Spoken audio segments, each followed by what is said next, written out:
Vidaus reikalų ministerija parengė įstatymo projektą, pagal kurį seniūnaičio rinkimai įvyktų, jei pirmame etape susirinktų ir valiai išreikštų 5, o antrame 4% žmonių. Vilniaus seniūnaičių asociacijos atstovai sako, kad didžiausia problema neaktyvūs gyventojai, kurie į rinkimus nesusirenka. Pasak jų, tada seniūnaičių neliktų visai. Prieš 2 metus vilnietis Tomas išrinktas seniūnaičiu Justiniškio statybininkų seniūnaitijoje. Čia gyvena per 3000 gyventojų. Jis išrinktas per antrąjį turą. Turėjo dar vieną konkurentą. Daug kas nežino apie seniūnaitį, todėl teko pasistengti, eiti pas kaimynus, skleisti žinią, kalbėti gal su gyventojais susitikusi. Sako, matė daug problemų, kurios iki tol nebuvo sprendžiamos. Naujiname žaidimų šitą krepšinio aikštelę. Pasodiname daug augalų, buvo talka daroma. Tvarko, šiukšliadėžės pastatytas, soliukai pastatyti alėjoje nauji.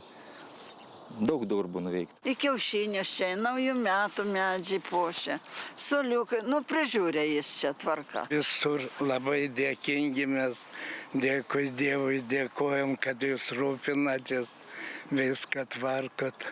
Tačiau gyventojai pripažįsta, patys seniūnaičių rinkimuose nedalyvavo.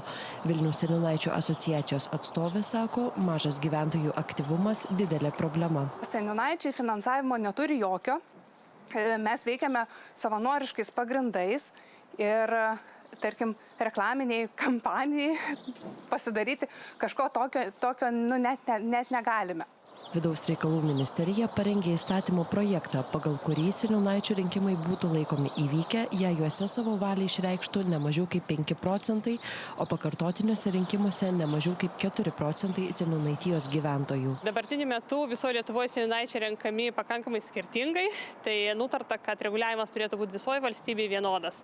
Neišrinkus per pirmus 2 turus, pakartotinai rinkimai būtų organizuojami tik kreipusis gyventojams. Nes mes dabar turim tą praktiką, kad keliasdešimt ir labai retais atvejais keli šimtai žmonių gyvenančių seniūnaitijoje dalyvauja seniūnaičių rinkimuose ir dedant tą minimalų barjerą, iš tikrųjų situacija bus tokia, kad turėsim visą eilę Lietuvoje seniūnaičių rinkimų, kurie tiesiog neįvyks. Vidaus reikalų viceministrė sako, savivaldybės seniūnaitijas gali persitvarkyti.